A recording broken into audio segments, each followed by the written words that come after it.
அனைவருக்கும் வணக்கம். என் பெயர் லாவண்யா ரவி. குரு வாழ்க, குருவே துணை. ஜோதிட துணுக்கு. மிருகசீரிஷத்தில் எத்தனை கிரகம் நின்றாலும், குறிப்பாக 8ஆம் பாவம் அசுப கிரக பிடியில் நின்றால், பகை, நீசம், அஸ்தமனம் ஏற்பட்டிருந்தால் இவர்களுக்கு இந்த திருப்பரங்குன்றமே விமோச்சன திருத்தலம். திருப்பரங்குன்றம் ஒரு அற்புதமான தலம். பிரிந்த தம்பதிகள் சேர முடியாமல் தவிக்கும், அதாவது விவாகரத்து பெற துடிக்கும் தம்பதிகள் அல்லது விவாகரத்தே வேண்டாம் என்பவர்களும், ஏன் குடும்பத்தில் சண்டைகளும் சச்சரவுகளும் இருப்பவர்களுக்கு நாச்சியார் மண்டபத்தில் முருகன் தம்பதி சமேதமாக காட்சி கொடுக்கிறார். அங்கு திருமணமானவர்கள் முருகனுக்கும் தெய்வானைக்கும் சேர்த்து மாலையிட்டால் ஒற்றுமை ஓங்கும்.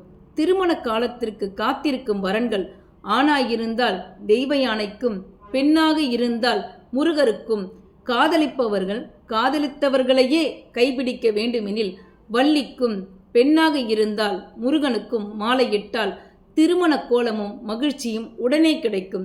அதே மண்டபத்தில் ரதி மன்மதன் சிலை இருக்கும்.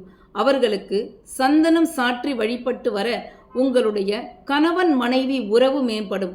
அதே மண்டபத்தில் மற்றொரு சிற்பமாக யமதர்மராஜா வாகனத்துடன் இருக்கிறார். அவருக்கு விளக்கேற்றி வழிபட எல்லாவற்றிற்கும் பயப்படுபவர்கள் பயம் நீங்கி தெளிந்த நீரோடையாக மனது நிதானத்துடன் செயல்படும்.